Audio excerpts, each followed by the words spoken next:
As you know, this is the public face of a two-day conference that we're holding today and tomorrow. And the conference and this public forum, for those of you who may not know, who may not have been at the conference this morning, is part of a year-long project, and as I was saying earlier today, an attempt to try and link the three pillars of justice, peace, and care of the earth. And this evening, we're all honoured, I think, and humbled, I certainly am, to have such a distinguished panel of speakers, each of whom has experienced so much, attempted so much, and indeed achieved so much. So the format for this evening is relatively straightforward. Each speaker will address us for about 15 minutes, hopefully not more. And then we'll have a Q&A session, and I'll say a little more about that when the time comes. And if there's still a few minutes left, we can try and engage the five speakers in conversation with one another. We'll see how we go. And in between, a few important announcements that I will be making to bring your attention to a few things that are important for the future of the project. Okay, so this evening, we see this as an opportunity for all of us to learn from the rich experience of our five speakers, to see perhaps just a little more clearly than we might otherwise do the road ahead, and to engage intellectually and practically with the possibilities of working towards a just and ecologically sustainable peace. I will call on the five speakers in this order: Heather Eaton and Kevin Clements, both of whom are speaking at the conference, and then three others who have not been at the conference but have made themselves available for this event. So, the order is Heather Eaton, and then Behrouz Bouchani, who is unfortunately speaking to us from Manus, Sister Patricia Fox, Kevin Clements, and Nyado Nuyo. So, let me introduce the first speaker. From now on, I will try and do the rest from my chair sitting down on the stage, so I don't keep coming here and wasting time. But since I'm here for the first speaker, Heather Eaton is Professor in Conflict Studies at St. Paul University in Ottawa.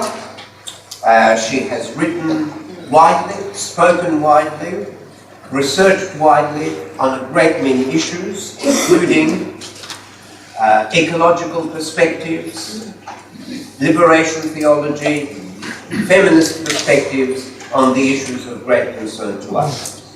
She is, of course, a fine teacher, and we heard her this morning, those of us who were at the conference, deliver a most stimulating address, and we greatly look forward to hearing from you now.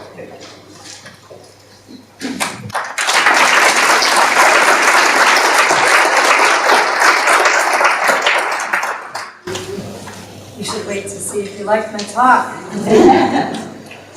Thank you very much. Thank you very much for coming this evening and for coming to this important discussion.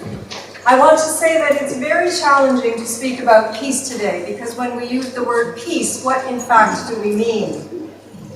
So I want to begin by just talking about some news of literally the past 5 days. Sri Lanka, 300 dead, 400 wounded, 24 arrested. Terrorism.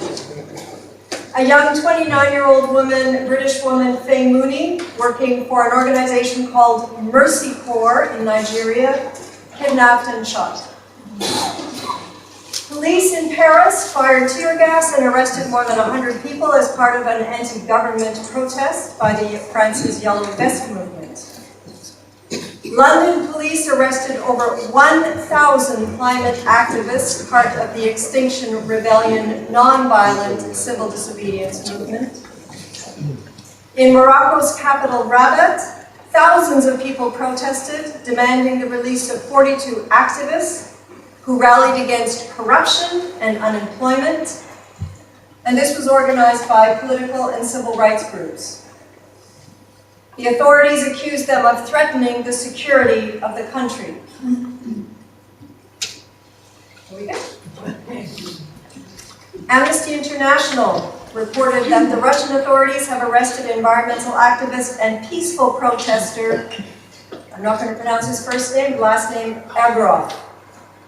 In Melbourne, 39 people arrested over an animal rights non-violent protest that blocked a major traffic intersection, causing chaos for commuters during the morning peak hour. And 16-year-old Swedish environmentalist and activist Greta Thunberg encouraging global protests against government feebleness around climate changes. So in all these stories, who in fact is threatening security? And who gets to define what security means and what does it mean to threaten security? Peaceful, non-violent protests or acts of civil disobedience, are they genuinely a threat to security? Terrorists, protesters, security forces? So that's the first topic I just want to briefly mention is who gets the right to determine about security and who gets to threaten security? If London can arrest 1,000 people in the space of a couple of days who are protesting non-violently, and they call that a threat to security, I think we have a problem of definitions. And then we can speak of the state. The state has the right to use security, but are they the only ones who get to use armed conflict, armed weaponry?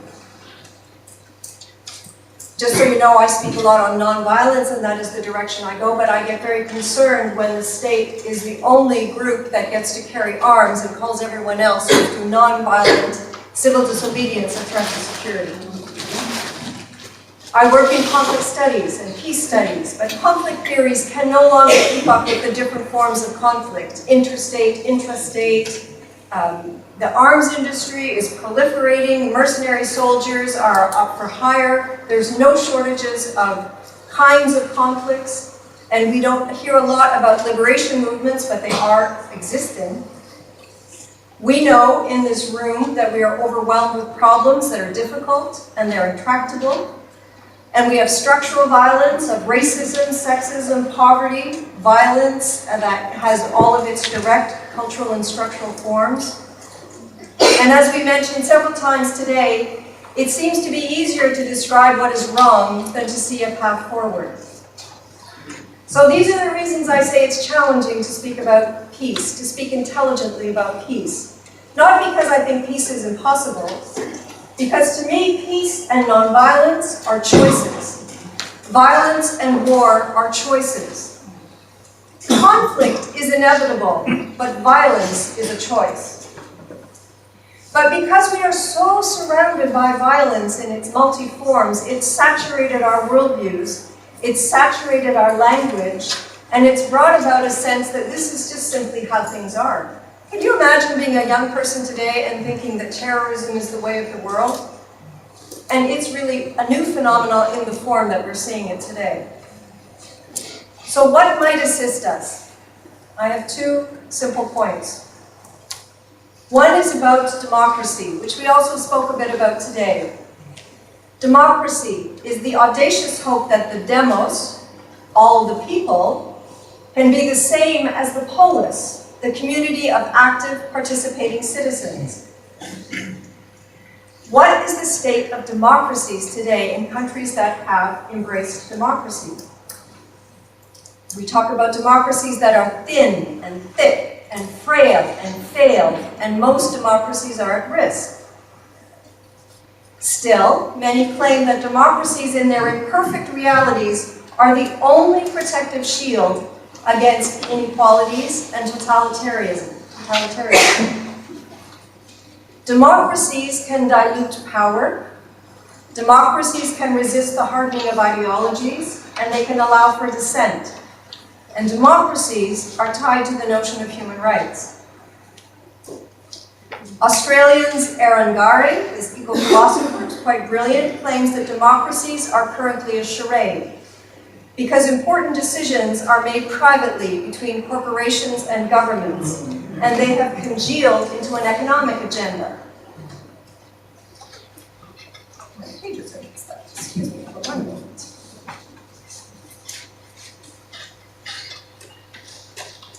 Many, and myself I would agree, that nation-states are currently politically and ideologically ill-equipped to address the serious and social ecological problems of our day, usually because of their global economic entanglements, their lack of political will, their lack of interest in the common good. George Monbiot, some of you would know him from The Guardian, he says that the rise of the security state is overtaking democracy. And he talks about it in England as the British mafia state. Some of you may know Chris Hedges, a very radical speaker in the US. He says, if you're not dedicated to the destruction of empire and the dismantling of militarism, then you cannot count yourself as a member of the left. Democracy is not a side issue, it's the issue.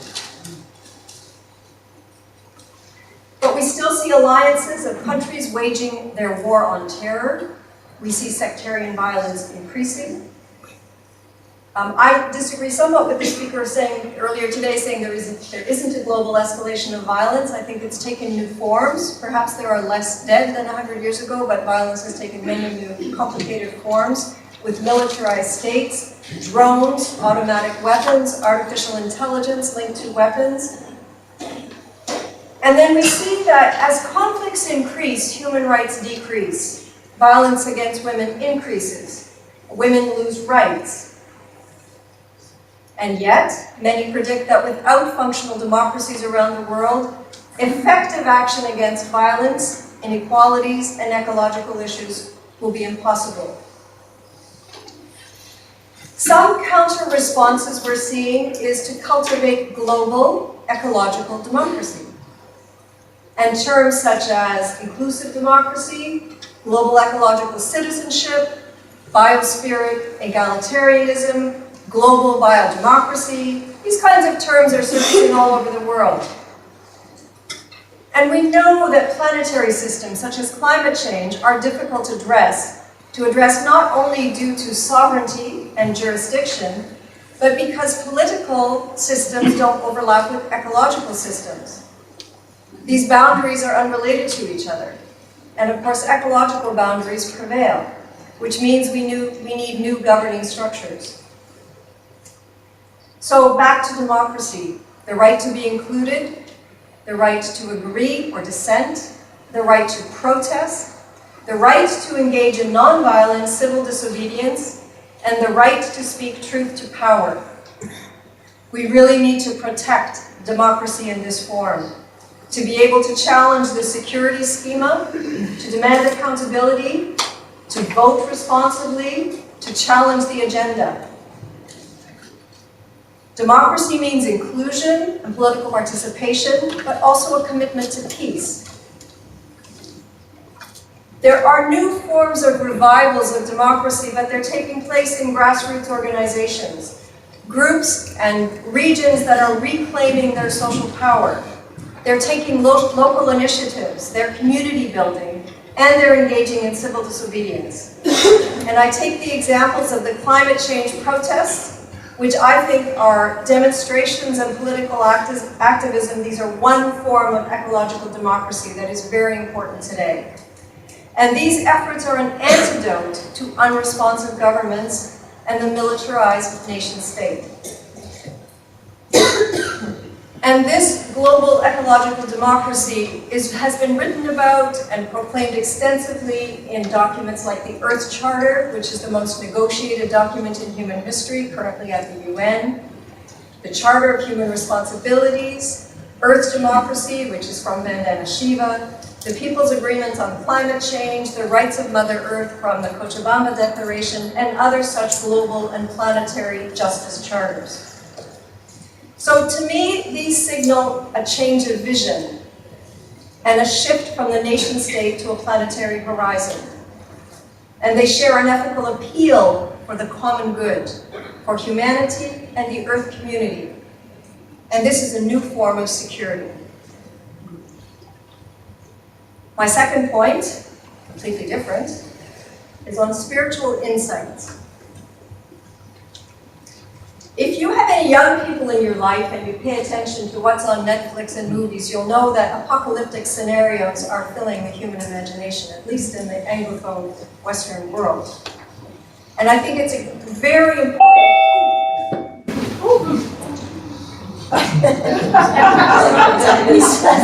Just the technology.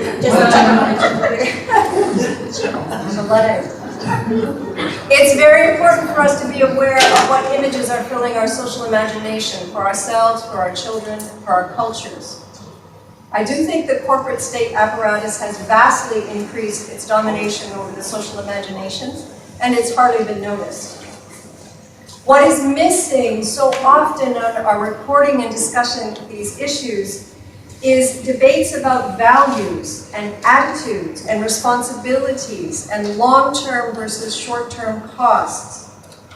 And conversations about values and ethics and meaning are extremely relevant. They're slow, but they're incredibly important.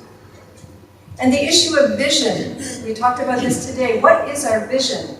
And people need visions, humans need visions, and we need hope in order to make difficult ethical decisions.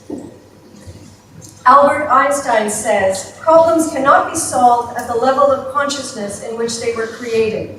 We shall require a substantially new manner of thinking if humankind is to survive, unquote. And here I think spiritual insights could play a role. And one would be to draw on the deep traditions of spiritual awakening. And when I say the word spirituality, spirituality is often connected to religions, but it also is something, it's something that is a deep dimension of the human, arguably larger than the human. So it exists within religions and outside of religions. So that's the framework I'm taking. There is, in my view, nothing superficial about spirituality. It's incredibly profound. And it's not superfluous or an extra or about being comfortable. It's deep, deep sources, in my view, in reality and in humans. And it's similar to what I was talking about wonder this morning. Again, nothing superficial about that. So when we say we need a spirituality of peace, what does this mean? Certainly from an ecological viewpoint, we need a spiritual vision that teaches us how to be present to Earth on Earth's terms. But spiritualities come from the realm of insights rather than data. Spiritualities are teachers of consciousness. But spirituality is like breathing. It's like breath. It's intimate. It's as intimate to us as is breath. Spirituality is about desire and a zest for life and the ability to feel wonder and awe. Spirituality is also the capacity to experience reverence in the face of the immensity and elegance of existence. Developing a spiritual consciousness which takes discipline and practice and focus and commitment. It's described as moving from death to life, sleep to awake, illusion to enlightenment, confinement to liberation, confusion to clarity. Spirituality means a cultivation of the self, a transformation of the self to a mature human being who's willing to sacrifice and to have courage and to be generous. Spiritualities are deeply personal, but they are not individualistic. I think a spiritual awakening leads to a profound ethical awakening. I think spiritualities are linked to some of the most profound political actions. from an ecological point of view, to understand even minimally the elaboratory planetary climate systems. It's stunning and breathtaking. And that awakens in us something quite deep. If we attend even briefly to water or the inventiveness of birds, to the ingenuity of insect communication, to the emotions of mammals, how is it possible not to be overwhelmed by the creativity, diversity, power, and beauty of the natural world? Spiritualities can assist us in awakening to these deeper dimensions of reality, and knowing that they could have a creative and crucial and constructive role to play. A spiritual awakening informs and strengthens and orients us. My last comment is about hope. In what can we hope? To me, there's nothing simple about hope. Hope is not wishful thinking, it's not optimism, and it's not thinking positively. Hope is not expecting miracles or divine interventions or assuming there's a better world after death. Hope is not self-centered. Hope is quite difficult. Hope requires knowledge and understanding, and it's not an outcome, it's an orientation. Hope is the commitment that there are options, there are possibilities, and one may not see the results. Hope is opposite to cynicism, despondency, and despair. Hope requires action, activities, and working for change. So these comments about democracy, spiritual transformation, and hope are what may assist us. And I'll end with a quote from Dostoevsky: "To live without hope is to cease to live." Thank you.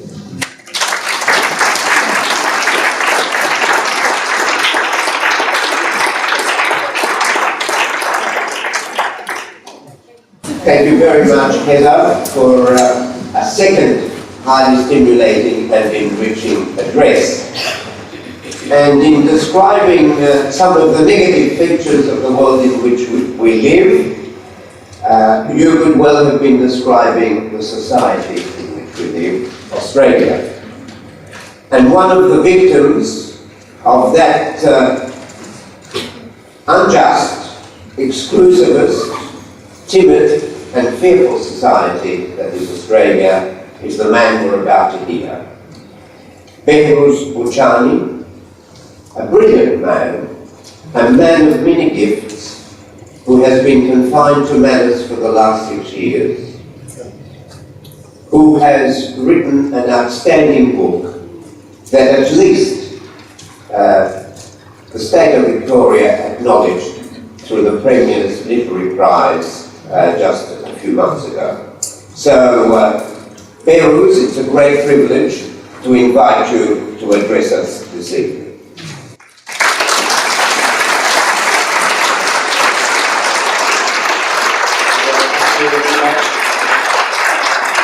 I don't know if you hear me or not. Very well. Yeah, thank you very much for having me and for attending this event.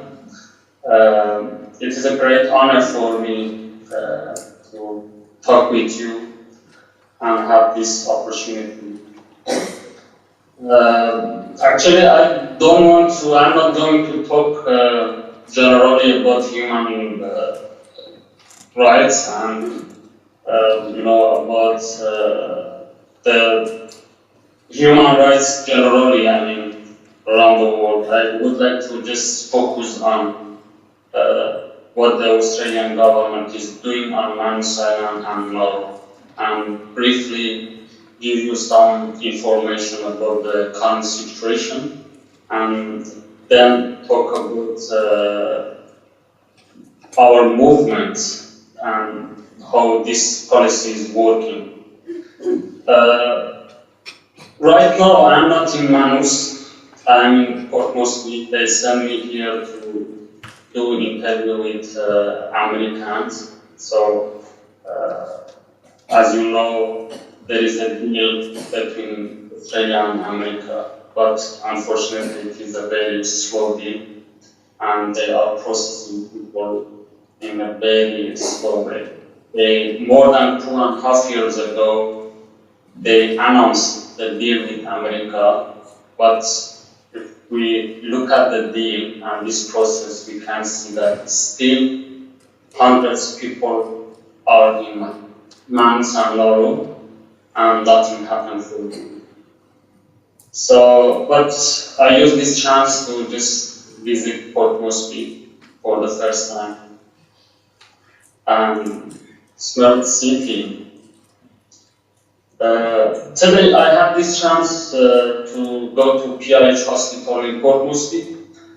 I visited some of the refugees there who are sick, and some of them are there for 6 months, 5 months. They are struggling with this system. They are struggling to survive. I had this chance to talk with the PRH Hospital boss, and we had a conversation. I criticized him that your hospital are part of this system and you are doing nothing. But he defended himself. He said that, no, we are a private hospital, we are independent. And the problem is with the Australian government, with the immigration. And it is interesting for me that a company like PRH and other companies like IHMS, Paladin, Wilson, G4S, all of these companies are saying that we are following the rules, we are following the contract, and that's why we cannot help innocent people, vulnerable people. And the people who were working or who are working in Manus and Nauru, when you reach to them and ask them that why are you working here, you are part of this system, they say the same thing. They say we are following the rules. So, you know, the journalists, when you ask them, they say we are following the rules. The academic people in Australia, when you ask them that why you are silent, they say we are following the rules. We are worried about, we are concerned about our job, about our project. When we ask anyone in Australia, say that we are following the rules and we are concerned about our job, our position. We need this job. So just I have this question, what is the human right mean for these people? You know, I told the PRH boss that of course you have this duty, of course you are a businessman, but you should care about human rights as well. You cannot do some works just for money. You have this duty to help vulnerable people. I want to say that all of us, and generally civil society in Australia, should answer this question, that what's happened over the past 6 years, that the government still is able to justify this barbaric policy. What is the role of civil society? What is the role of the humanitarian organizations? And I think we should criticize. You know, 5 years ago, I remember, because I participated in many protests in Australia over the past years. 5 years ago, the protests to support the refugees in a city like Sydney, you know, I remember just 1,000 people attended that protest. And still after 6 years, 1,000 people in Sydney, city like Sydney, joined the protest. And I think it is, make me feel disappointed with this current generation, that what's happened for Australia, for a society like Australian society, that still after 6 years, the government is able to justify this barbaric policy. Why still a big part of the society support this government and support this policy? And why after 6 years, still many companies are making money in Manus and Nauru, and no one investigate them, no one try to criticize them, no one try to. Of course, there are many people are fighting, are active, but I'm talking generally that a dirty company like IHMS still is working. After 6 years in a free country like Australia, a company like IHMS still has this contract in Nauru and is a part of this systematic culture. I think we should ask this question and we should criticize our movement. Right now I'm thinking about the humanitarian organizations and their role. I think defending human rights in a country like Australia, particularly about Australia, became like an industry, industry detention. And all of us are part of this industry, but still people are suffering in Manus and Nauru. And I think it's important that we ask this question again and again to find an answer for this. It's very important. Still, the government is successful to manage the information. Still, the government is able to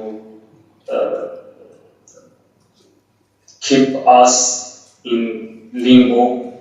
Still, the government is able to hide the truth and keep us far away from Australia.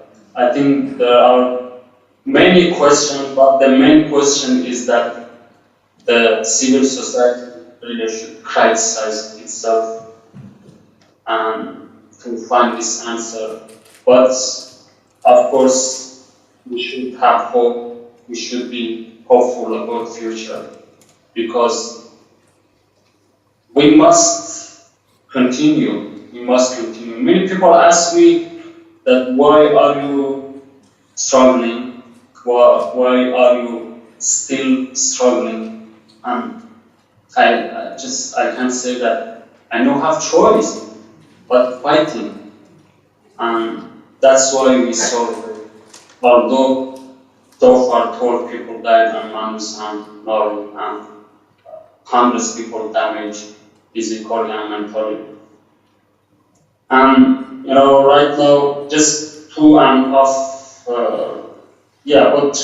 ago, the Parliament passed the bill, and actually it was the first political victory for refugees in Manus and Nauru. The Medivac bill, so we have a Medivac law now, but nothing happened for us. Still, the sick people, the people who need urgent medical treatment are struggling to survive. Nothing happened. And so far, they only transferred 2 persons to Australia to get medical treatment. And I have this question from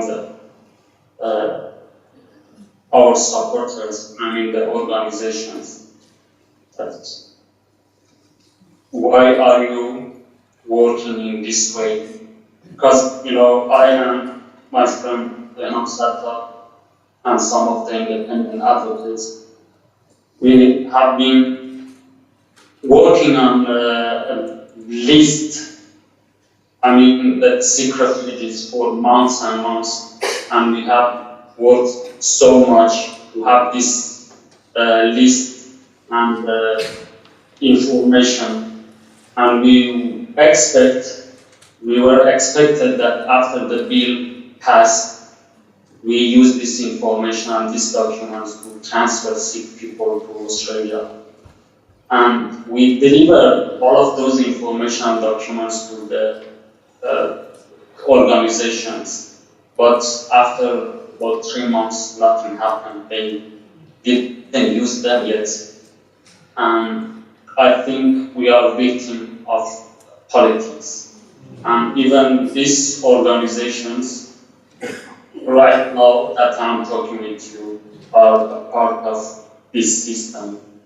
Because I believe that they could use this law to at least transfer very sick refugees to Australia, but they only send only 2% to Australia.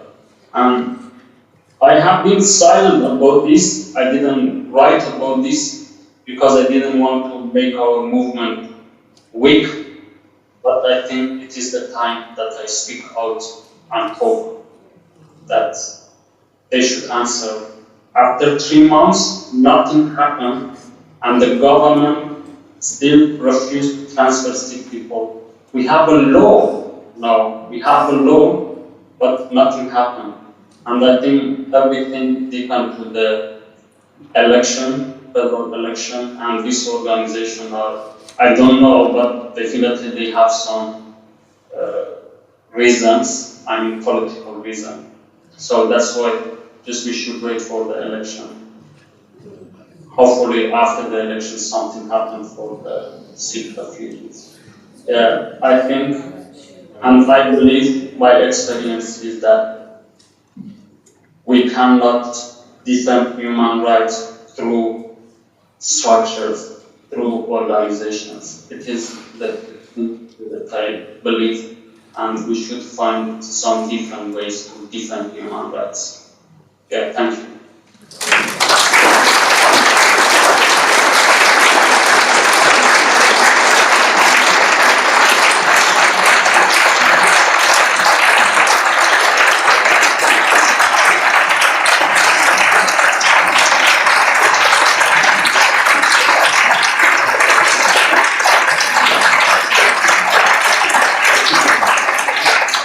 Thank you very much, Behrouz. We listened very carefully to everything you said, and of course we cannot but apologize that those of us who share your sentiments have not yet been able to ensure that even the most basic rights are upheld.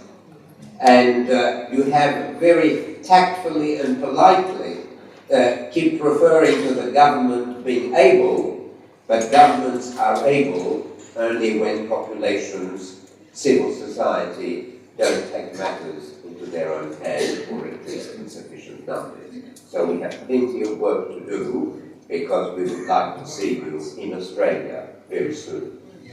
Can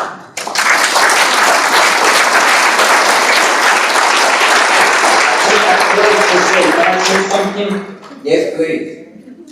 Yeah, I forgot to say that I believe that we, of course, although so far 12 people died on Mount Sandor and many people damaged, but I think we couldn't survive without Australian people's support. I know, and many Australian people have supported the refugees in Mount Sandor for years and years. And I think, it's very important that I acknowledge them and appreciate them. Yeah, it's very important. I always say that, but my mind is always, I criticize, I prefer to criticize, and I forget to say this, the positive sides, but I think I should mention that as well. Thank you. Thank you.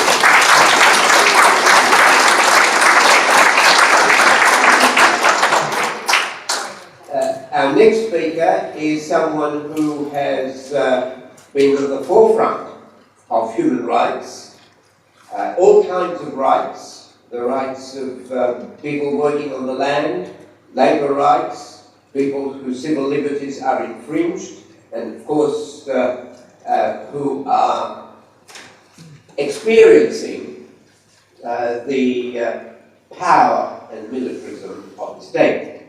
Sister Patricia Fox has been working in the Philippines, I think, for well over 20 years.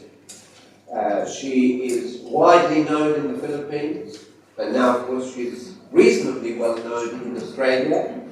We're pleased to have her with us, but I know her heart is in the Philippines, from which she was expelled, courtesy of the benevolent leader, President Duterte. Say our tongue in cheek. Anyhow, it's a great pleasure to have you with us. And thank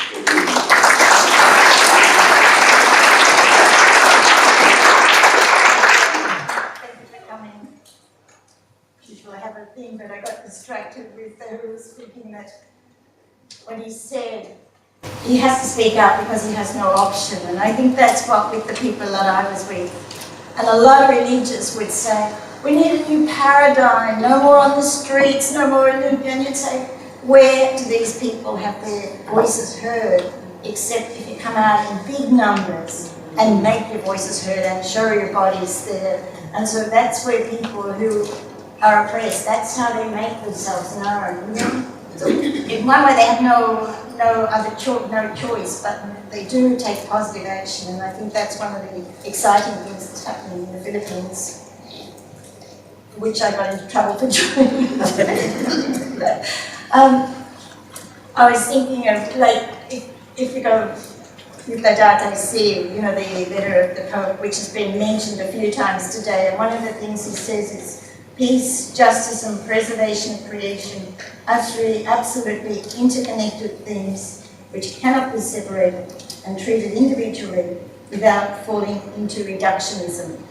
You know, so like climate change is not, it's a symptom, not a cause. And I think Uncle Dave this morning, when he was welcoming us to country and acknowledging, you know, that they haven't ceded their land, the Aborigines, and said, there's no easy solutions. Like, you can't give a technical solution to one problem. You know, there's a whole interconnectedness that we have to look at. And I think it became more aware of that in the Philippines, working with the rural communities. First of all, with the logging. When I was in one of the provinces there, the Philippines is a tropical country and has 6% of forest cover now. And my experience there at the Department of Environment and Natural Resources was their reforestation was Gemelina, which is a commercial tree for chips. You know, like, it's just, but what happens is people get killed doing the logging, and we had the experience in 2004 when there are areas where heavy rains just brought the mountains down on top, you know, the soil, and there were 1,000 people killed just in our barangay. So, you know, like, this interconnection of what's, and of course that's the people's livelihood gone. With the farmers, it's the land issue. You go to the farmers and they would love to be doing organic farming and sustainable farming, but they don't control the land. They don't control the seeds. Big corporations like Monsanto are trying to, you know, like, you're going to have to buy seeds that die after 1 year. So these are the sorts of things, and I think the Pope is very clear that the earth is sick, the world's sick, and it cannot be cured without systemic change. And so we have to think of new ways of doing things. And so some of the things we were doing with the farmers was organising them, and organising them with organic, but organising them to take their land. And I was working more recently with agricultural workers who are some of the most exploited, and whole families are working on these banana plantations, sugar, pineapple, all to go export. Nothing there. The people themselves have hardly any food. They're having, I went on one fact finding down to one particular area that we were working in. The people were yellow. like from the pesticides, and they're using this paraquat down there, which is banned in other countries. And so we were harassed. There were paramilitary followed us everywhere. So some of us had to leave them off while other people actually interviewed the victims, the sick people. And what happened after that was one of the, he's a doctor specialised in toxicology, I guess you call it, and his daughter were charged with libel because they printed the results of these fact-finding, you know, and the people's illness, and you know, and that whole harassment of trying not to have us speak to people. Other agricultural workers, we were organising them for unions, because there's all sorts of agreements with big corporations that have gone in there, foreign corporations, that manipulate the law with the connivance, with the approval of the government, with the corruption that goes on there. And they get into all these sorts of contracts, which basically mean they have no control of their land. They have no control of the sale of their goods, the prices, etc. So we were unionising them so that when the contract finishes, and sometimes when it's not, they would say, we're not going to do that again, and we will start planting crops. So that's quite a strong movement now, you know, to have people planting crops and teaching the organic, you know, the sustainable methods. But what happens when people assert their rights to justice? Militarisation. It's always hand in hand with the struggle for justice. As soon as the system gets so corrupt, so bad, where it's only favouring the rich, big corporations, politicians, big landowners, how do you maintain that sort of corrupt system? And I think it's the same with you have to bring in militarisation. And so everything is highly, highly militarised, and there are massacres taking place. You know, there's been a series of massacres of farmers, and the residents said, just after I left one of the groups we were working with, they had just planted, they finished harvesting the sugar. They had organised with one of the caretakers of the land to have a piece of land to plant food crops, and they had just finished planting. They were arresting in the night a paramilitary group opened fire on them. 5 people killed, 3 women, no, 7 people killed, 3 women, 2 minors. What happened was, one of the lawyers who went in to help them was charged. They brought a charge against her. Another one was killed. The lawyer. So this is the state that's going on there. So you're trying to do, you know, be ecologically friendly, but when it doesn't meet the interest of the big business, the big politicians, the big landlords, they use state force against it. And so that's, and the mining, of course the mining is one of the big things there. And I know when I was in a province, and this Oceanic Gold, who's a notorious company, actually took El Salvador government to the International Court because they cancelled their contract. Oceanic Gold in the Philippines is now threatening to do the same. I had a funny story because one of the Australian representatives, the tribal people, most of the mining, most of the mining's on tribal land, indigenous land. They supposedly get consent, but the threats, the corruption, the manipulation that goes on, and this particular Oceania Gold is Bupalop territory. And I know the person who gave the consent lived in the province where I lived, which wasn't in the mining area. And so, you know, like this all, and this is Australian corporations, you know, that, and what happens was, and there's a big, one of the things when I was, the last fact finding I went on, we were talking to Lumad, who are Mindanao indigenous people who had to leave their land because the military and the paramilitary were taking them. So they had come down from their land to make it And the young children, I was with the group, the rural missionaries that set up schools for these lads in the mountains. And the kids are so anxious to learn, they're so excited. The teachers are all volunteers. And they have had to come down, but they do their schooling wherever they go. And some of them come to Manila to make this situation known. And it's been amazing to see the growth and confidence of these young men and women, young students, who can now stand up and say, this is what's happening to us, we want our land. We want our right to education, we want our right to our culture, we want our right to our ancestral lands. We want them back. We want to be able to work the farms like we did before. And so, you know, like, so while there's that intense militarisation, there's this growing strength of the people to say, we will not sit down and take this. We want a different sort of world, and we are going to struggle for it, and we are going to have this different sort of world. And I was doing some work with Ryan and getting some of the information that we used for campaigns, you know, to know where the exact areas were. And they were proud to tell me how the Australians had helped them write the Mining Act, which is, you know, gives the company the right to trees, the right to water, it's, you know, like, so that, well, you know, I just shouted, but anyway, I kept my mouth shut because I wanted the information at that stage. So so what's happening is the militarisation is increasing.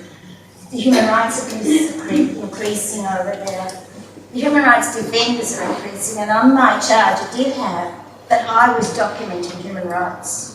Now, I'm not sure what sort of crime that's supposed to be, but that was one of the issues, that I was documenting human rights. So the whole thing is that the economic system, which is based on greed and exploitation, is detrimental to people, and it's detrimental to the environment, and then what happens is the militarisation. And what we need to do is look at a new way, a new form of development. What is development? What does it mean? What's a development for the people and not for the big corporations, etc. And unfortunately, with all this militarisation that's going on, and the military are training the paramilitary who are brutal. Australia is one of the 2 countries that has a visiting forces agreement and has troops there training the military, the Philippine military, in urban warfare. And just recently, what they did was went through in Negros, 14 people were killed and 50 arrested, kicking down the door in the middle of the day, in the middle of the night, pulling the people out, shooting them in front of their families, all leaders of some sort, you know, either some groups, all leaders, there's 62 environmental defenders being killed under Duterte. So this is, and so, you know, this culture of killing, and that's not to mention the drug war, where it's estimated anything from 23,000 to 30,000 people have been killed. And it's very hard to get details because some of the death certificates say died of pneumonia or died of heart attack, and they've got a bullet through the hip. So it's but the Australian government is there. Our Australian troops are there training these people. We have trained people here, and one of them have been back a general. It's called the butcher in the Philippines. Now, you don't need to use much imagination to know why. And unfortunately, the new ambassador, what's his name? Stephen Robinson, just after the massacre of the 14, made a statement saying he had heard how sincere Duterte is. And now that he's met him, he knows he's very sincere. Yes, our ambassador to the Philippines made this inane statement. For a man who said he doesn't believe in human rights, is going to kill 3 million people, I think, so he was, you know, like, there were 6 million people, but anyway, and throw them into the bay. He'll kill anybody, he's going to kill priests, bishops, human rights defenders, and we've got an ambassador that says he's sincere. I know he's sincere about it, anyway.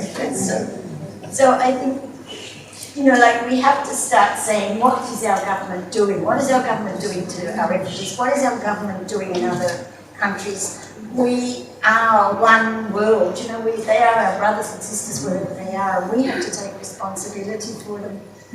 And I think with the Pope said, and I think, I mean, I don't know whether it was Desmond Tutu that said, bad things happen when good people do nothing. So we need to, and he says, an authentic faith which is never comfortable or completely personal, always involves a deep desire to change the world, to transmit values, to leave the world somehow better than we found it. And I think there are people working in very difficult situations like those speaking out, and I think we need to be in solidarity with them. Thank you.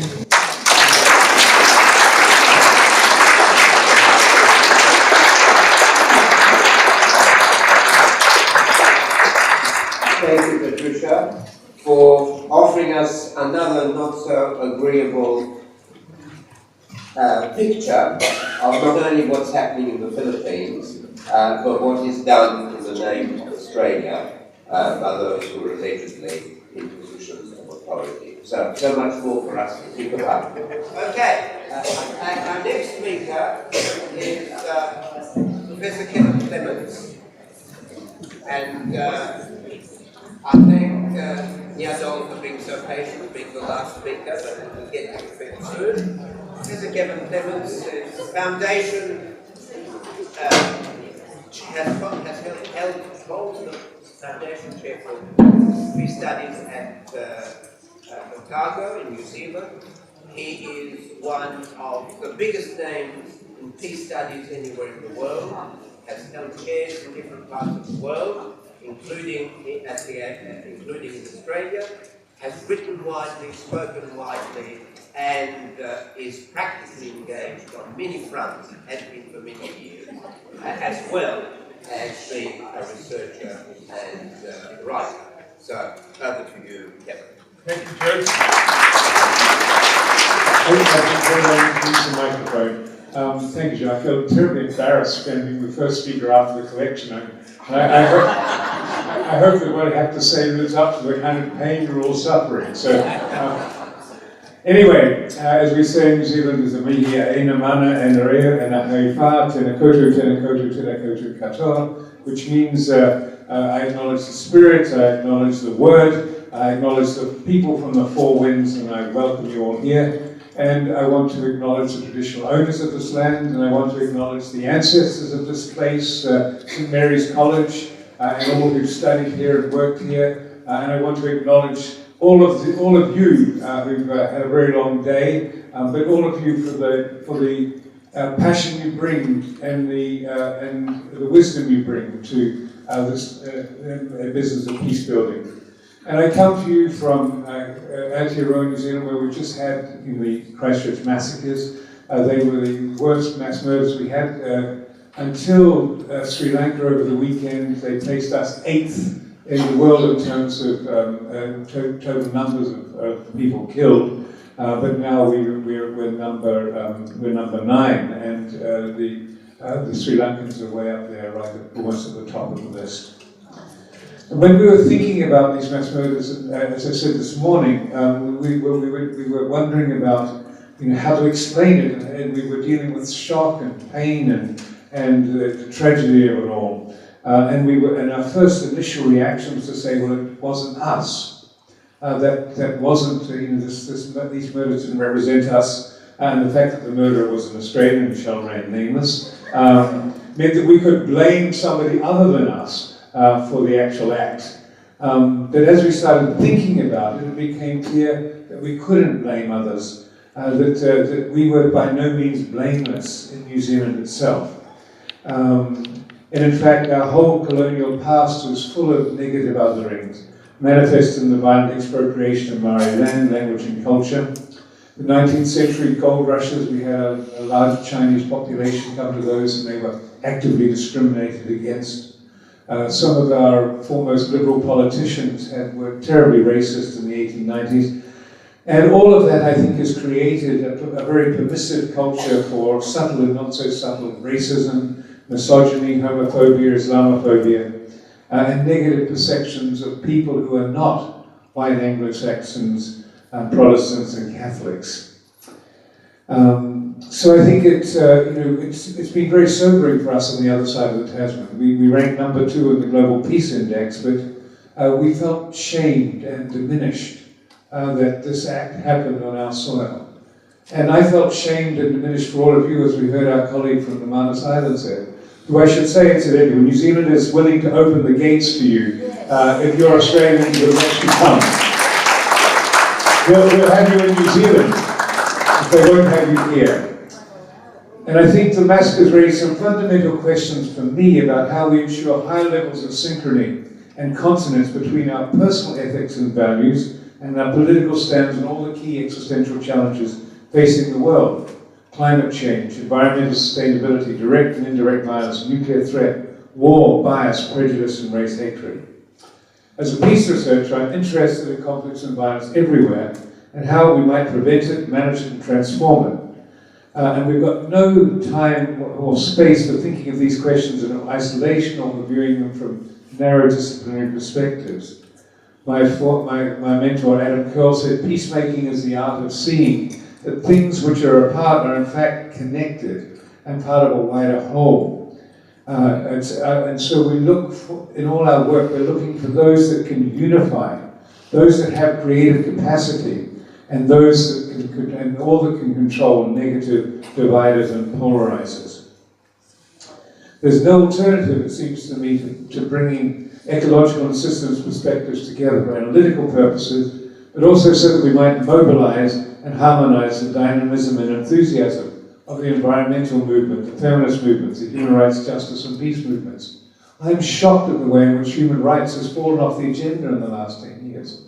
Is it figuring in this election? It didn't figure at all in New Zealand's last election.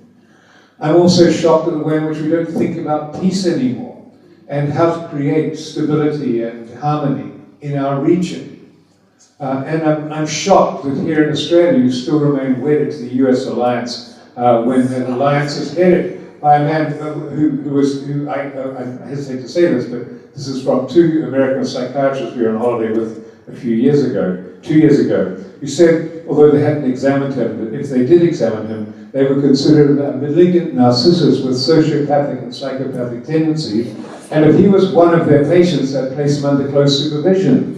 But it seems to me that this doesn't worry your government as it gets further and further deeply embedded with the United States in all of its ways in terms of trying to guarantee peace and security. The good news is that we're making progress. There is some progress being made overall in terms of levels of peace, but there's still far too much instrumental violence and too many people who desire and pursue domination in the interpersonal group or transnational relationships. And there are also far too many people consumed with grief and revenge for past harm. I think that Donald Trump is all of those things that I just mentioned, but who knows what kind of childhood he really had and what sort of relationship he had with his father and his mother and all of those deep psychological reasons. The world's full of opportunity, but it's a very harsh and brutal place for the great majority of the world's population. We're confronted with global warming and rising sea levels, a widening gap between rich and poor, the erosion of democracy, as Heather's already mentioned, and many new and diabolical ways of killing each other. One of the very specific challenges we face is how to sustain and nurture direct face-to-face relationships in the face of remote networked alternatives. It astonishes me to think that adolescents, might derive some sexual satisfaction on the internet instead of in human embodiment with somebody else. And it appalls me the way in which we're becoming passive audience instead of active citizens. It's important, however, that we interrogate and confront our own positions in relation to these challenges. Those of us that have more than our fair share of the world's resources are able to negotiate most of life's challenges with relative equanimity and dig into your pockets when asked to do so.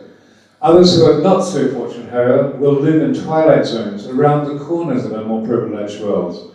They'll suffer materially, socially, and politically from inequality, marginalization, disrespect, loss of dignity, and humiliation. All of the things which are potent sources of violence. So those who are relatively privileged, therefore, have to make sure that our wealth, status, and intelligence is used to ensure that everyone can realize their full human potential. As Mahatma Gandhi said, wherever you are in doubt, or when the self becomes too much with you, apply the following test. Recall the face of the poorest and the weakest person who you have seen, and ask yourself if the next step you contemplate is going to be of any use to that person. Will that person gain anything by it? Will it restore that person to control over his or her own life and destiny? And if you do that, you'll find your doubts and yourself melting away. If you don't like Gandhi, you might like Michelangelo's exhortation, before you die, do something wonderful for humanity. In order to do something wonderful for humanity, we've got to unclench the fists around our heart. It's so astonishing how much, we're living in a world of fear, and we're in that world of fear. We feel the best way that we can make ourselves secure is by making ourselves relatively invulnerable, by making sure that our heart is not seen by others, is not felt by others, and is not vulnerable to others. And this means understanding ourselves more critically, discerning our strengths and weaknesses, and deepening our personal work and social values. So, for me, one of the critical tasks of peace building and peacemaking is to begin with ourselves. Towards the end of my life, when my father, used to be a Methodist minister, was unwell, my beautiful 19-year-old daughter was sitting by his bed, holding his hand, and he seemed to slump into unconsciousness. She thought he had died, so she called us in, at which point he opened his eyes and said that he couldn't possibly go into a coma holding the hands of such a beautiful young woman. She wasn't totally persuaded, however, and she decided to ask him some cosmic questions before he did eventually shuffle off his golden coil. And she said, "Granddad, what were the keys to a long and happy life?" And without hesitation, he said it was love, courage, and hope. We heard a little bit about hope today from Heather. And it seemed to me then, and it still does now, that these are the ingredients for a good life. But more importantly, they're critical to a non-violent response to all of life's challenges and a major spur to pursuing peace with justice. They are the primary ingredients for a meaningful life, and they enable us to transcend our self-interest and to make a radical option to work with and for the weak, the poor, and the oppressed. And so I want to just take a little bit of time to look at each of these in turn. So let's take love, that universal four-letter word. Diana Ackerman says, quote, "What a small word we use for an idea so immense and powerful. It's altered the flow of history, calmed monsters, kindled works of art, cheered the forlorn, turned tough guys to mush, consoled the enslaved, driven strong women mad, glorified the humble, fueled national scandals, bankrupted robber barons, and made mincemeat of kings. How can love's spaciousness be conveyed in the narrow confines of one syllable?" So love is one of those emotions not only critical to the good life, it's extremely difficult to develop well-integrated, peaceful individuals where there's been no experience of being loved unconditionally. That's a prerequisite. This is why mothers are so crucial and why fathers are so crucial in the first 5 years of life. It's not the Jesuits who need them. We all need to have good parents who are able to kind of give us that start in our lives. And those who haven't been loved or have experienced broken love or suffering are inclined to be more aggressive and hostile than those who've known love. Love is an animating emotion, whether it's love of another person or vocation, love about music or politics or even a pet. Love drives us in all sorts of wonderful ways. It figures in most world religions. It's got both egoistic and altruistic qualities. It's passion, it's deep friendship, it's loyalty, it's trust and commitment. It's compassion and care. It's the glue that binds family, friends, and community, and it's at the heart of our social being. It's love of self and others that gives us enlightened and caring communities. If you remove love, and all sorts of other important things like trust, friendship, relationships become totally problematic. But who talks about love, actually? Where are the courses on love in the university or in schools? And when did you last hear a politician talking about love or compassion, or any of the things that really animate true community and the politics of compassion? If we wish to be fully human, therefore, we need to be loved, to know how to love, and from acts of love to build trusting relationships. We ensure our own well-being and security by loving others more than we love ourselves. A life without love would render work meaningless and would never be able to flourish as human beings. It's not an optional extra, therefore, it lies at the heart of what it is to be fully human. And we were given a very good example of this after the Christchurch massacre, when a Muslim man who lost his wife said he didn't wish to live the rest of his life feeling anger and that kind of fist around his heart. And he said, I forgive the murderer, and we need to work with him to address the problems he clearly has. He gave us there and then a good example for those in the Judeo-Christian tradition of what it means to forgive. So courage, what does courage mean? We've already had some of it from Heather, but it means being true to yourself and vulnerable to others. And being true to yourself is extraordinarily hard, since we're hardwired to connect and bond with family and peer groups, and it's sometimes difficult finding your true self in these other relationships. But it means that we are able to confront fear, pain, and danger with equanimity. The first results in moral courage, and the second in physical. My father knew about moral courage as a conscience subject of the Second World War. He spent 4 years in detention during that war for his beliefs, and that required considerable courage because the majority of the population thought that consciences were cowards. When my mother, who was living at home with my sister, and she was also the daughter of a Methodist minister, come from a long line of Methodist ministers, when her brother, whom she loved dearly, was killed at Sidi Rezegh in Libya, the church that she attended turned on her and said, how could she possibly hold her head up high when her coward husband was hiding away in a detention camp while her brother was being killed? And so she had a mental breakdown about a month later.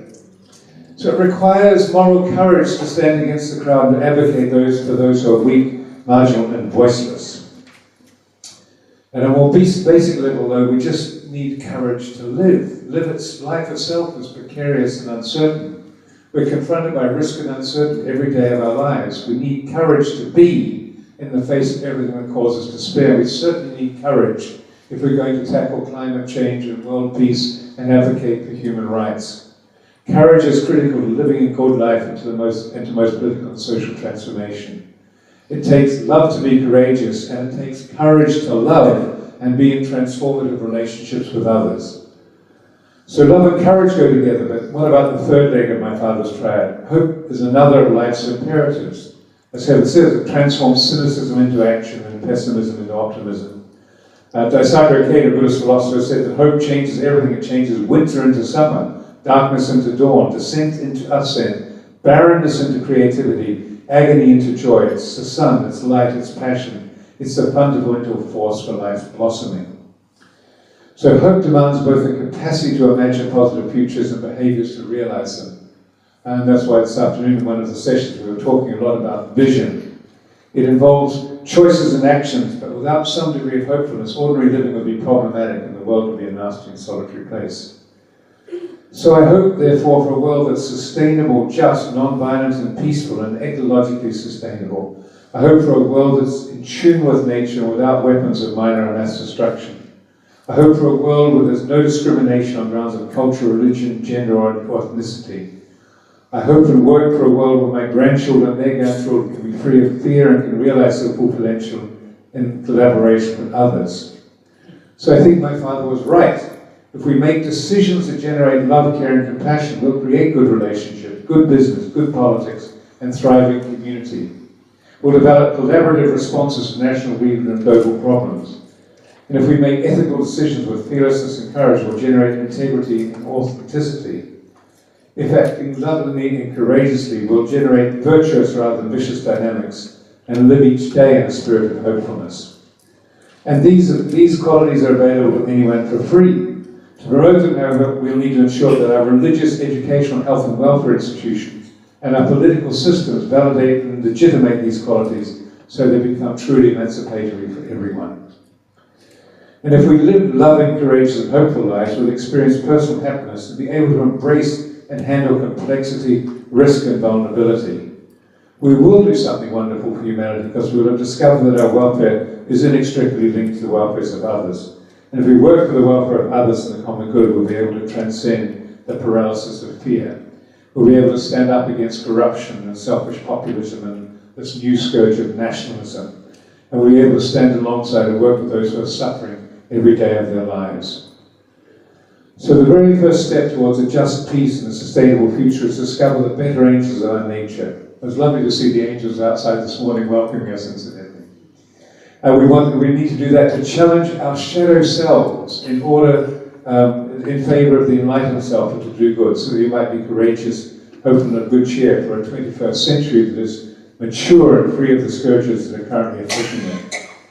And as John Paul Lederach said in his pocket mantra, we have to figure out how we can reach out to those we fear. We have to touch the heart of complexity and overcome simplistic dualisms. We've got to imagine beyond what's seen, and we've got to risk vulnerability one step at a time.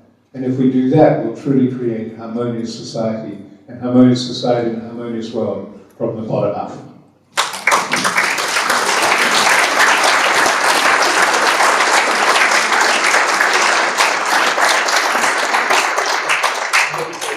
Kevin, for those inspirational sentiments so clearly and sharply shared with us. And now to the last speaker for the evening, who has been so patient, who has two little children who are waiting probably asleep, but she has gone out of her way to be with us this evening. She's originally a refugee from Ethiopia, but someone who is making her mark in Australian society and contributing so much to it, as a lawyer, as a passionate advocate, as a speaker, as a writer. We're very honoured to have you with us this evening.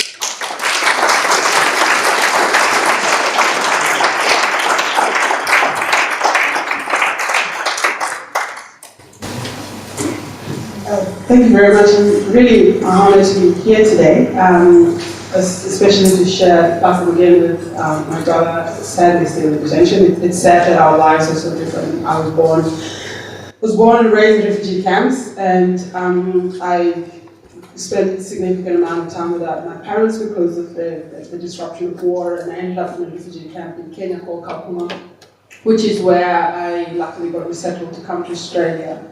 And the process in which I came to Australia has been used to justify the detention of people in Nauru. It's been said that those of us who are in refugee camps and were registered by the UN somehow stood in the queue, while other people jumped the queue. Well, the truth of the matter is that there is really no queue. There is millions of refugees across the world. Many now spend the average of 20 years in a refugee camp. So when you think about those numbers, the millions of people waiting around, there is really no queue. There's just, I suppose, a tragedy in across our world, a tragedy to produce, because we live in a world full of inequalities. I'm going to keep my speech rather short and brief, and I think most of you might going to be happy to hear that, partly because I've been seeing a couple of people yawning, and not to make anyone feel bad, I've been yawning myself. And it's not because there's not been excellent speeches. I think it's past my third bedtime, considering I have a newborn baby who's sort of, I sleep when they try and sleep, which is, so that means waking up and sleeping at odd hours. And also, now that I've mentioned my children, I probably want to go back to them. You're all very lovely people, but I'm going to try and keep this short and head back to my kids. But more importantly, I think that we'll continue these conversations and answer some questions. So I'm not going on and on about things that I find interesting that might not be of much interest to other people. I'd like to start my speech by a quote written one of my favorite authors. His name is Ngugi wa Thiong'o. He's a Kenyan. He writes really well, so if you have a chance, try and look up some of his work. And he writes, I'll read it out, he writes that our lives are battlefields on which is fought a continuous war between the forces that pledge to confirm our humanity and those determined to dismantle it. Those who strive to build a protective wall around it, and those who wish to pull it down. Those who seek to mold it, and those committed to breaking it up.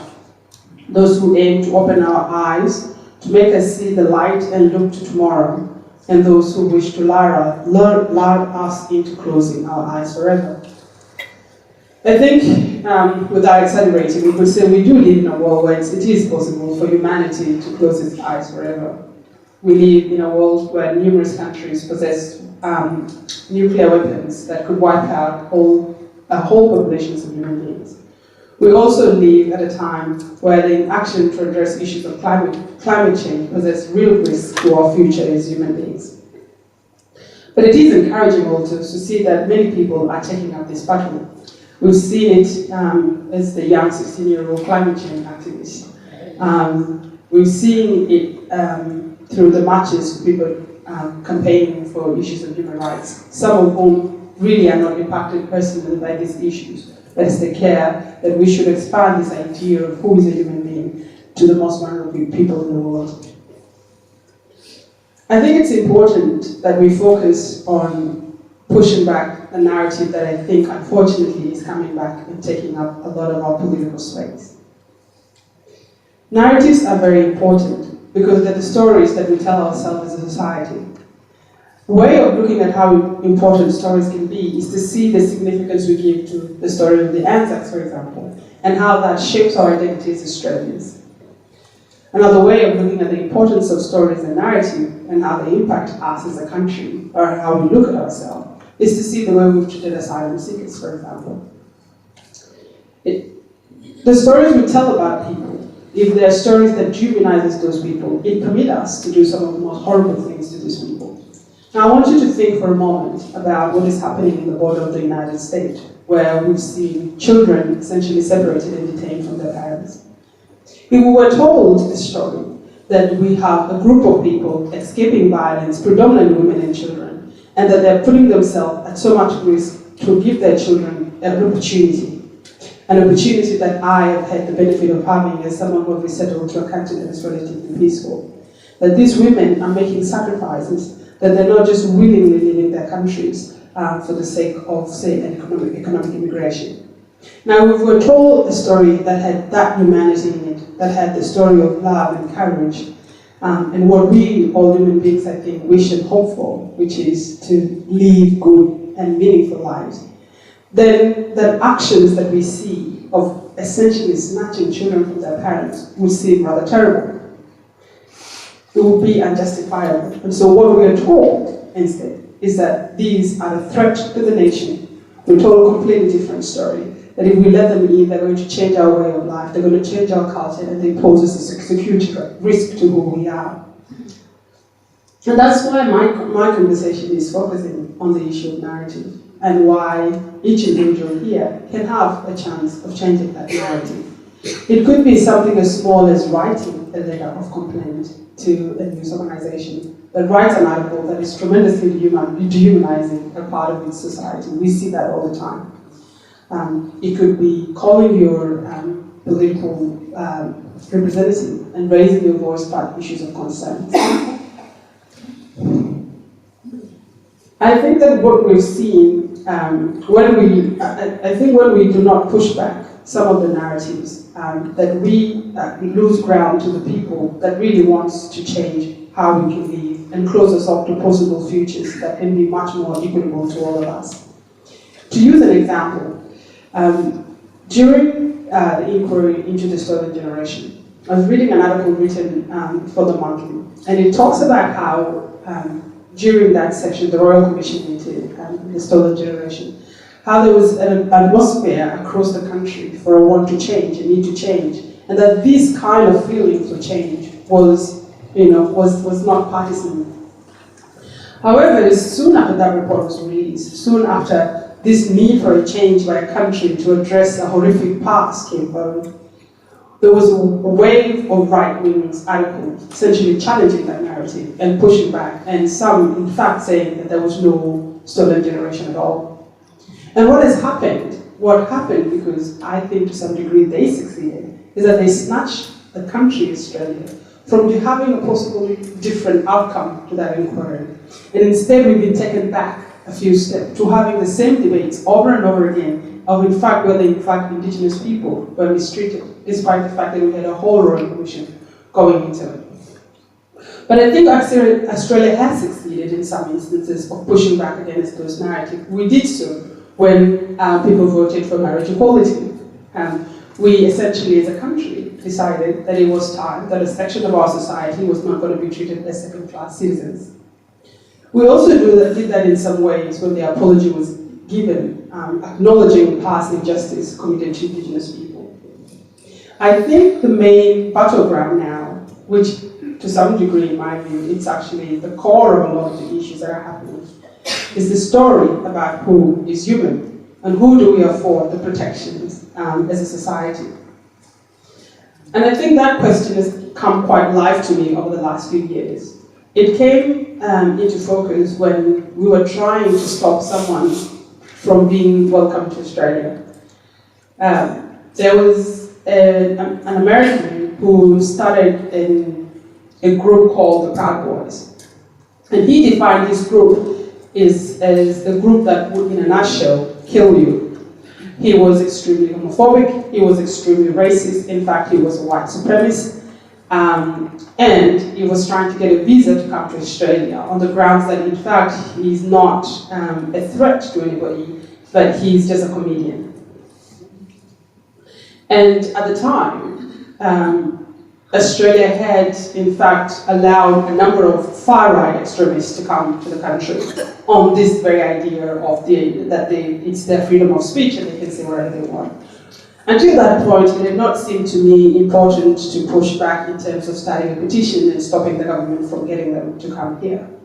Partly because the question of free speech is indeed an important question. And free speech is an important value in the society. And so, but this particular guy, Gavin McInnes, was in fact backed up by violence. You know, his group engaged in consistent violence in certain places in the United States, that authorities were introducing new laws to try and deal with this group of people. And so we pushed and pushed, and luckily, you know, we got 80,000 Australians to sign the petition, encouraging the Minister of Immigration to not allow this man entry to Australia. Eventually, he failed on character grounds, and he wasn't allowed to come. But what that shows is that now we've gone back again, despite the progress that we've made by things like the human rights laws and the campaigns after the Second World War for a much more equitable world. We're going back again into these stories about dehumanizing whole sections of people. We're seeing the rise of far rights, particularly white supremacist groups. And in fact, they're infiltrating politics and mainstream politics. The number of white supremacists infiltrated the National Party recently. And I was just reading this morning about a group of Australians, white young Australian men, going and learning how to fight in foreign countries like Ukraine, who are connected to far rights groups. What all these things really does is this core group of people that don't believe that black people, indigenous people, other people who are not white are not human. And this is a growing movement, in my view. It's a growing movement from what we've seen happen in places like Christchurch. And so all of us are in a space now where we have to go back and try and argue against a very basic principle, that all people are equal, that all human beings are equal. And I hope that, that each and every individual in this room, whether you believe what I'm trying to say or not, at least investigate how they can use their role, particularly in our public discourse, to push back against the politics, particularly the politics of race and hate. Because when that politics become a core part of defining our national narrative, then all these conversations about human rights, all these conversations about free speech will not matter for those vulnerable people, because to them it's probably a matter of life and death. Thank you.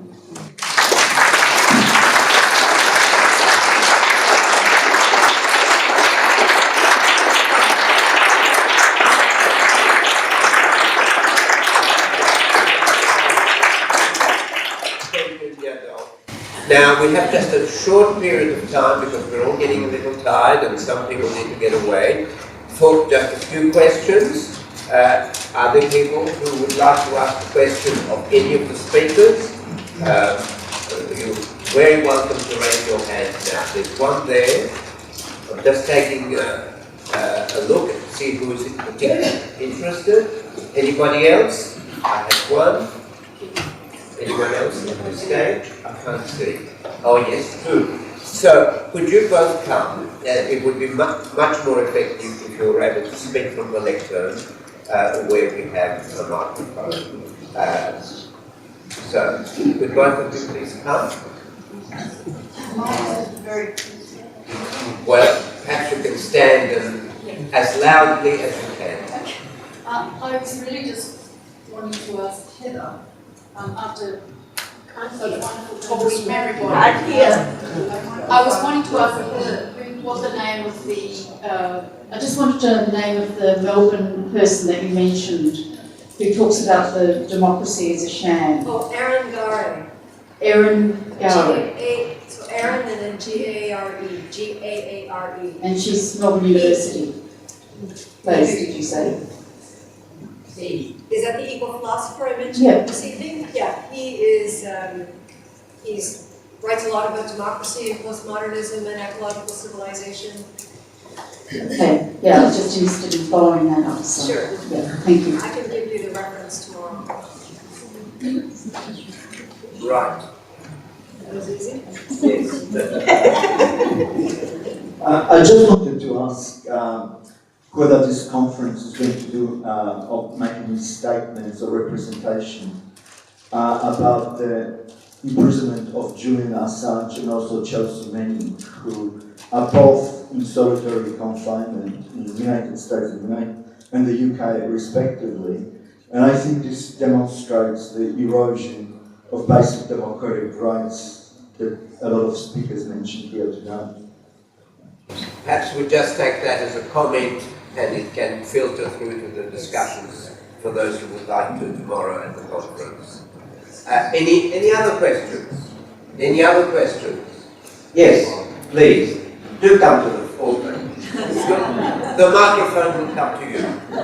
Thank you. This is a question for several of the speakers, I think. Heather, first of all, talked about the importance of the polis part of active citizenry. Behrooz talked about how we are allowing our government to continue to do bad things in our name. Several of the speakers have talked about this need for us to push back. You were talking about how are we going to get more people to become more active? What's just a simple enough question. Because we just think people are willing to sign petitions on the internet and things like that, but actually getting them to make their voices heard loudly about things that they deeply care about still seems to be something that only a very small minority of us do. Who would like to have a go at that question?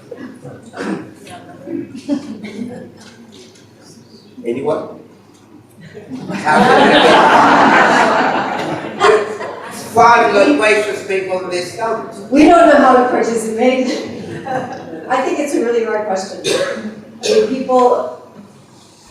I think in the United States it's about a 30% turnout for voting, so in a country, like why don't people care about their governments? And one way to look at it is people will respond when they suffer enough, which is what you were saying. When people haven't got another choice, they're out in the streets. But on the flip side of what you were saying, there's a young generation of people, climate activists, for whom it isn't their issue and they are on the streets. So what is this sea change with younger people who care about the future?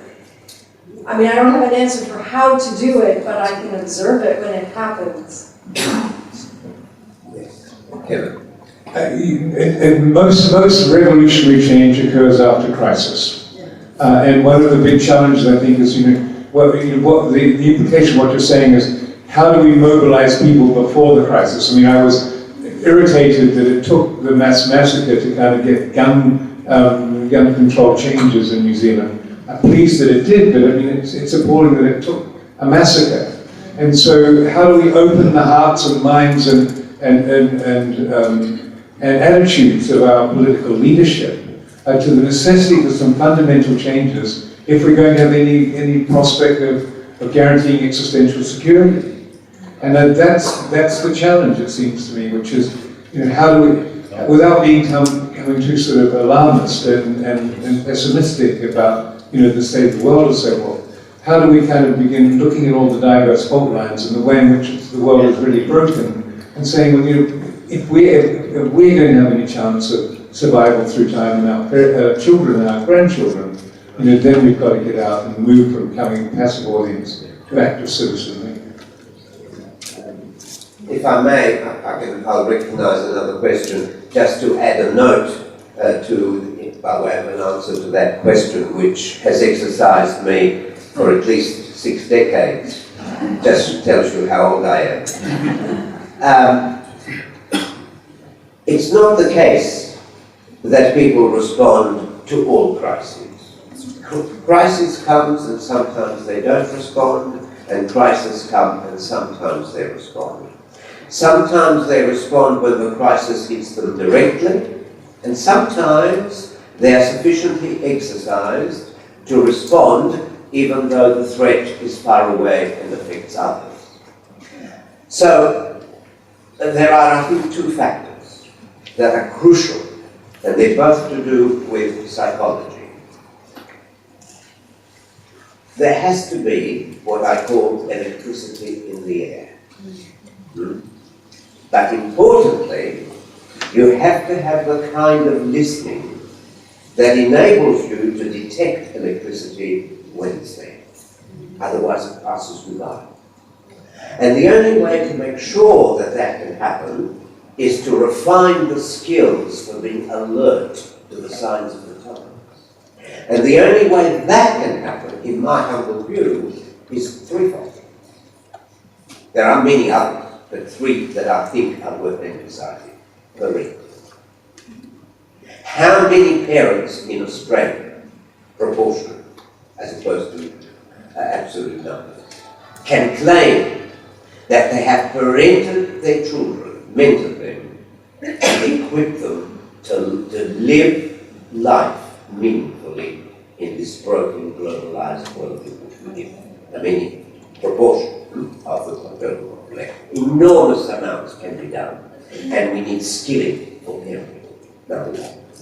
Skilling equipped to the demands of the 21st century. Not the skilling that might have been useful in the 18th century. 2, we need much more effective programs for training and education. As someone who's been in education for, however long I've lived, I've only studied and taught by way of profession. I can tell you, our educational system formal is not worth the place in which it's with. If by that we mean equipping students to lead a life that can meaningfully respond to the challenges we've been discussing today, it happens sporadically. Yes, you might have a header or Kevin, but the chances that you will have dozens of headers or Kevins in your student experience are not very high. And the third thing is our capacity to dialogue with others who don't think like us. So our capacity to understand the anxieties of those who don't think like us and to empathize with their anxieties even though we are totally opposed to them. To have the skill to do it, not just the inclination to do it. Because you may have the inclination but not the skill. You may have the skill but not the inclination when you both. We need a lot of training and a lot of skilling of people of the right sector. Not enough skills to equip ourselves to live responsibly in a highly complex and broken world. Much more skilling, much more training from early age right to the point at which life on this earth is going. So there's a lot to do, and each of us can do something in response to each of one of these 3 areas. My little topic. Now, we had someone over there, and I'll come to you. Just following up on the issue of the lack of active people. I wonder perhaps if one of the problems is that we're now living a narrative in which politicians speak and we can't do anything about it, and that therefore actually trying to change that narrative, which is coming through so strongly in the media in particular, may be part of the answer. And I think that's what the young people, particularly the young climate activists, are showing us. They actually believe they can do something, and they're getting out and doing it. And maybe we need to change and accept that narrative too. Thank you. I'll take that as a comment. Someone here? Yes, here. Yes, I think maintaining the. I've been an activist for 40 years, and I have actually got a daughter who's also been that, she does since she was a baby. But it's maintaining the continuity of it. I can remember when we all had those big rallies before the first Gulf War. We also had prayer vigils at our churches, and the horror when it all started, that nobody's listened to us. This is the frustration. I mean, I've been going to, how many of us here, probably everyone here has been to the regular rallies for the refugees, the Aborigines, the environments, the climate change. We live out of town, but we come up regularly for all these things, and it's so frustrating on the state level, on the federal level, and even on our own environmental level where we live, to have that, we feel powerless, even though we're doing the action and we're speaking to people and listening to people. That's the hard thing. Do you want someone to respond to that? Oh yes, if anyone can respond, that's fine. Anyone wants to respond? Just as a final footnote. Behrouz, do you want to say anything? What sustains your hope in the future? You keep struggling, and we love you for struggling. Well, what sustains your commitment to keep on struggling? Yeah, I think I am disappointed, honestly, with the current generation. But I think the young generation in Australia are strong and are educated enough, and they are committed to make change. We could see, just 2 months ago, the egg boy. Yeah, his act was really important because it was a symbol. I think I understand that as a symbol of young generation who cannot accept this kind of hate speech, and they really want change. And also we could see the young generation who came to the street and they did a big protest for climate change. And I think it's very important, and I am really hopeful that the young generation make our world better. Yeah, it is my understanding of Australia. But another thing I would like to mention is that unfortunately the social movements in Australia are working separately. I mean, the refugee movement, the environment movement, the feminism movement, the indigenous movement. All of this, all of these, social movements are working separately and they don't support each other. And I think all of us, all of these people, all of the minorities are victims of the same system. And the soul of this system is same. So that's why I think that all of the social movements should work together and support each other. And I think that is important because we are stronger together.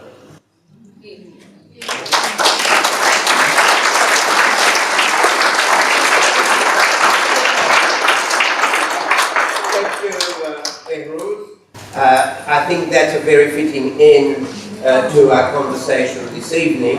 The need for much greater collaboration between so many groups and movements. So just acknowledge A quick one? Yes, A quick one? yes. Could we not, as a conference, write to the government and publicly declare they recognise the human rights of those people in Manus Island and Nauru and release them now?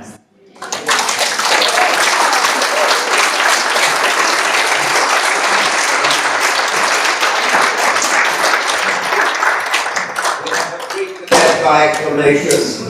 And one thing to add by way of closing the forum is that the conference itself is being filmed, video, and will be available very soon for other people to share the insights, the discussion, and perhaps the decision, if we so decide tomorrow, to make a statement on behalf of the conference as a whole. Certainly, I get the feeling of the meeting this evening. So I want to thank everyone who has come, who has shared their time, and I know there's been an awful lot of listening, but sometimes we can listen actively and interactively, and I'm sure there's been quite a little bit of that happening today. So we hope to see more of you, and we hope to continue the networking and the collaboration, not just the people here, but many others in the weeks and months to come. It all remains for us to thank the 5 speakers